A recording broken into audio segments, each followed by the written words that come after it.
Ja, varmt välkomna till ännu ett avsnitt av Jaktjakt. Det är väldigt roligt att ni kollar. Varmt välkomna till Sydpolen. Här ska vi jaga pingviner, valross och badval kanske. Nej, det blir inget med det. Vi är i Skåne. Skåne bjuder på en episk vinter.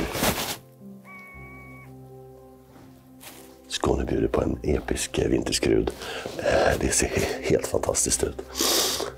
Och nu har vi en ganska köttig promenad över det här fältet i 4 decimeter snö för att ta oss ut till ett torn som ligger, jag vet inte riktigt, men det ser ut att vara ungefär 300 meter dit.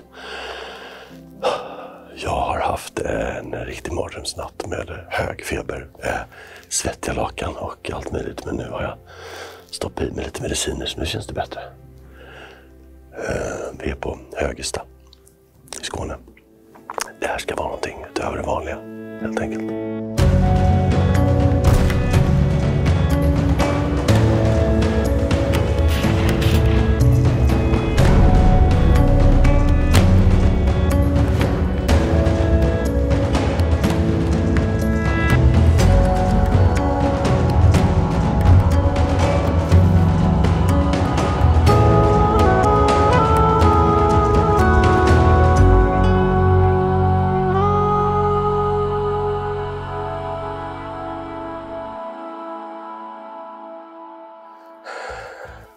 Nej, fan, det är riktigt tungt här alltså. Det är kramsnö och bristande skara. Sämsta möjliga underlag att gå i. Plus att den här jäveln har feber. Så, nu kör vi sista rycket här.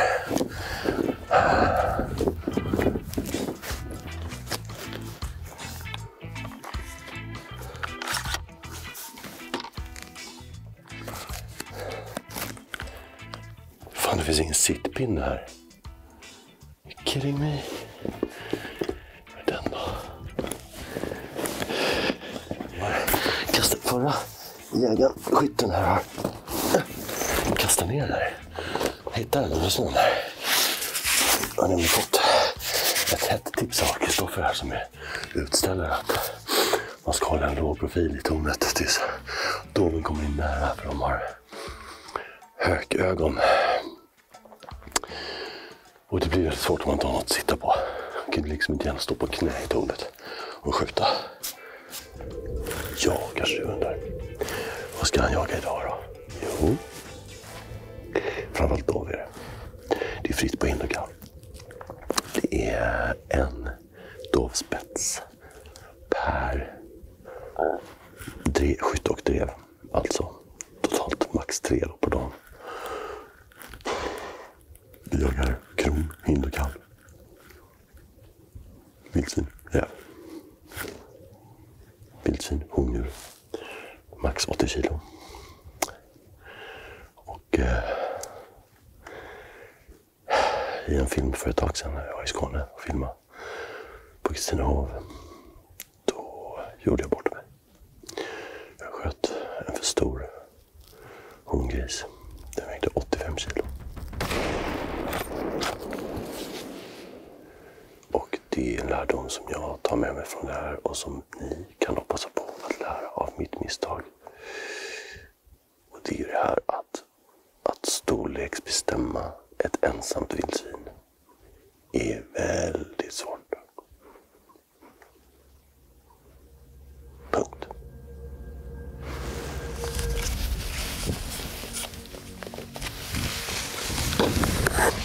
Bakom det. Fjärden är också en spets där. Du, den där fjärden.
hörde de mig.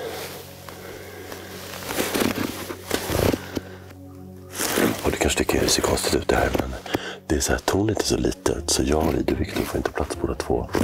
Vilket gör att Viktor får stå på marken nedanför tornet. Som ni märker så är inte tornet jättehögt. Men det är inte superbra. Och den här skjutställningen är inte, den lämnar lite att önska om vi säger så. Det kommer jättekoppel. Nästan bara handjur jag kunde se. Men de fick nys på oss och rörde oss lite grann. Och det var hus i bakgrunden och lada där och cigaretter och hit och dit. Men grannen här, passgrannen Matteo, han sköt på en av de där snubbarna. Förhoppningsvis gick det bra också. Jo, det är inte bara aimpoint-människorna som ställer till med det här fina kalaset utan även det är några till. Bland annat Hänel, ett undermärke till Merkel. De har gjort en lite mer budgetvariant på en rakrepeter kan man säga. En av de fina finesserna med den här är att späntangenten sitter i slutcykelhandtaget så att man trycker fram här och då blir den farlig så att säga. Nu är den ju då inte spänd i mekanismen så att det går liksom, det händer ingenting. Ja, den här är 308, någon sorts kompositkolv med inbyggd sån här kolvkamshöjning. Ett kryssmagg med 5 skott inuti och pipen av det görs i samma maskiner som man gör Merkel-piporna, men de har inte sån här pipbytesystem och massa fancy grejer utan en rakrepeter helt enkelt i ungefär samma prisklass som berättas rakrepeter skulle man kunna säga. Vad har vi mer? Jo, Hornady. De är också med på kalaset. Och jag kör med den här Superformance SST. Alltså en blykula med plastspets. En extremt mjuk eller blöt kula och ja, just den här är som sagt 308 då. Ja, sen har vi då också de fina människorna på Vorn som är här och har delat ut en massa fina ryggsäckar till oss så vi kan bära våra grejer ut i pass och så här. Jag använder ju redan Vornrygga jämt och bär mina grejer ut på pass oavsett om jag pyschar, går som hundförare eller om jag ska ut på och sitta på pass så brukar jag ha bössan i en sån här hölsterrygga från Vorn för jag tycker faktiskt att det är den bästa som jag har provat i alla fall.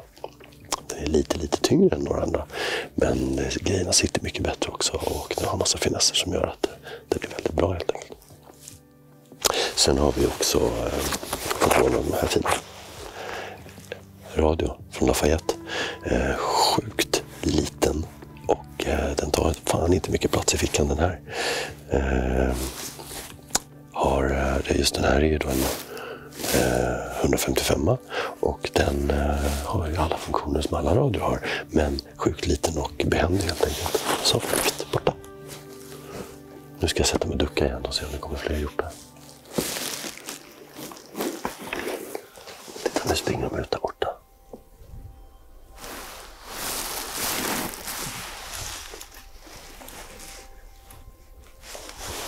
Det är som en stenavgränsning här. Kanske inte riktigt en mur men någonting liknande där. Det står ett träd så rundar de och sprang uppe på krönet. Och silhuettskott. Vad har pappa sagt om det? Inte bra. Titta, nu händer något där. Nu kommer vi hitåt. Nu går fler. Samma ställe som förut.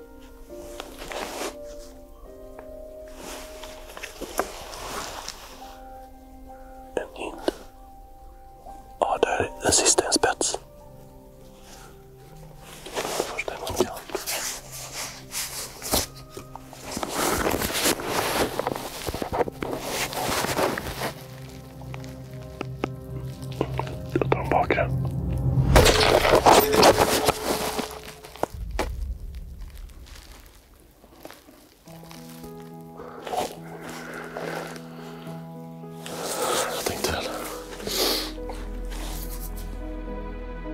Precis innan såten bryts får jag ett litet dovekipage på mig och jag får ett bra läge på spetsen.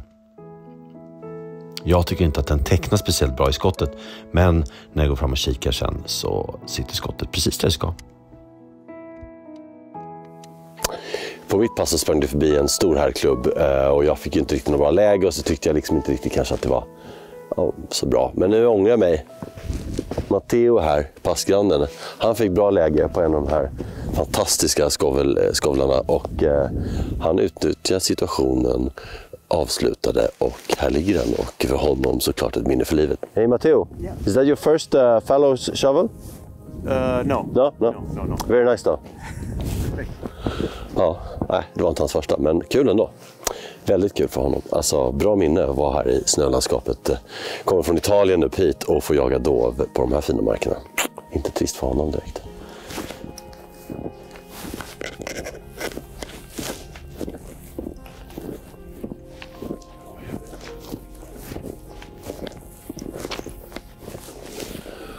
Okej. Lite varm buljong i magen och gott. Och en kopp kaffe. Så man blir rejält kissnödig.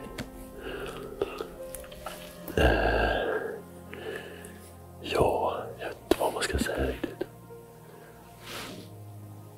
Här står vi mitt i en granplantering. Det är inga höga granar direkt, men på vägen ut här så stötte jag några rådjur och en skovel ur den där tätningen som är där. Men Matteo, den rackaren, sköt i dagens skovel så att det är bara att lyfta på hatten.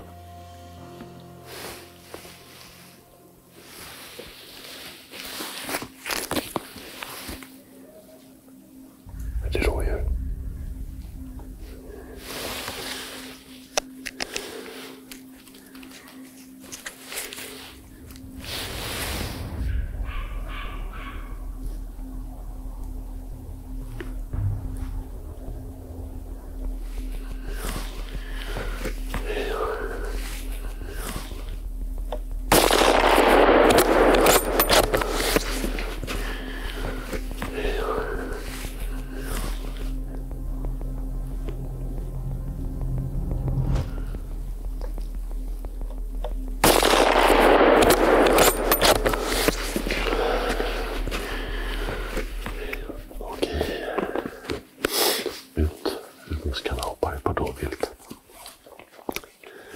Cirka 70 meter ungefär.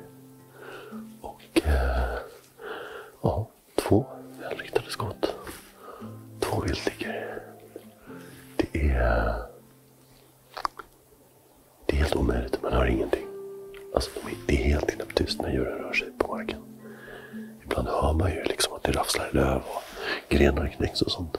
Men den här snön är som solid på ljudet. Det hörs ingenting. Så att man måste ha ögonen med sig hela tiden. Och säga åt alla håll. Nu är ju drevet till största delen därifrån. Men om de kommer här nära här och kommer över krönet, då är det liksom nästan för sent.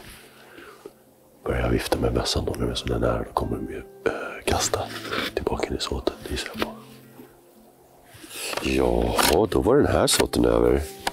Nu går vi och kika på viltet som ligger borta i snön. Ibland går det inte exakt som man tänkt sig, men det blir bra ändå. Den här har ju fått ett skott rakt genom halskottpelaren. Och ja, det var inte mycket kvar att snacka om helt enkelt.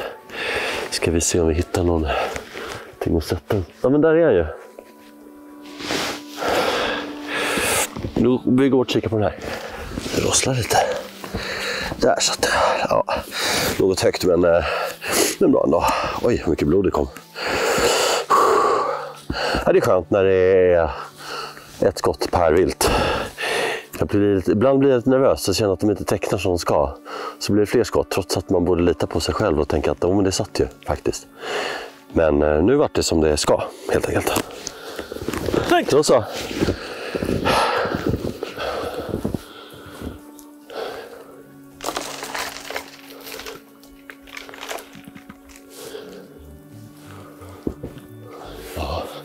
Nej, vi hann inte ens ut på pass här. Det bara spruta ut skovelhjortar ut ur den här tätningen här. De har legat här och med daglega. Vi ska bara hitta torn 304. Det är bra. Man vet att det är stora marker när det är 3-siffriga nummer på tornen. Jag tycker att det är väldigt kul när man kommer upp på ett pass. Det är en sak om man har varit på, man är på sin egen jaktmark och kanske suttit där 20 gånger eller 100 gånger vad det nu är. Jag brukar försöka föreställa mig lite grann hur jag tror att viltet kommer röra sig. Man kan ju tänka sig här till exempel att vildsvinen nog gärna rör sig i den här svackan som är här nere. Och om de nu blir tryckta därifrån i svackan upp här sen ut till nästa skogsområde möjligtvis. Då viltet brukar ofta gilla lite mer höglänt terräng. De gillar inte att grotta ner sig i svackor så mycket så att de hålls nog lite mer uppe på. Men det är något man kan sitta och roa sig med innan jakten drar igång. Och sjukt om helt plötsligt bara kommer de upp ut i dimman. Det är jävligt bisarrt träd alltså. Det är dimma man står här och tycker inte man ser någonting och så helt plötsligt bara materialiseras de ur intet, känns det som. Rådjur är då strictly off limits. Jag antar att de nog inte har så jättemycket rådjur med tanke på mängden kron och dovvilt. Och sen tror jag att de sparar nog gärna dem till andra jaktformer.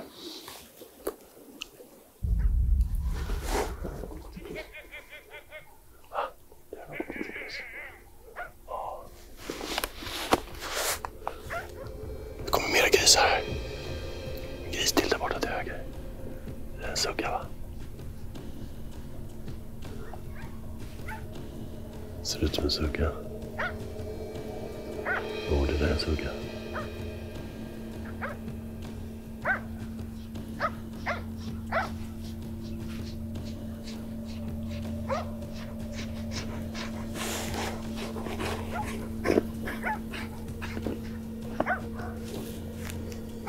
Coolt. Fan vad coolt. Kommer en till här. Undrar om den är påskjuten eller varför den går så sakta.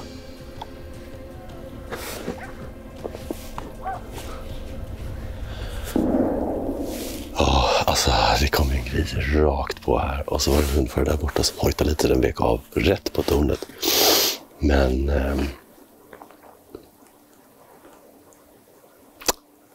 inga hondjur över 80 kilo. Och jag såg inga tydliga tecken på att det där skulle ha varit en galt. Jag tycker det är så svårt att se. Penseln är givetvis inte ett 100% men ett väldigt bra tecken. Stora betar ett annat. Kantigt nylle och så vidare ett annat. Men jag tyckte inte att den var visade något tecken på det överhuvudtaget. Snarare tvärtom. Så. Adjö, fru vildsvin. Men vad coolt när den kom in så här nära. Jobbigt för dem att springa i snön och så. Hörde hur andfådd den var. Hon.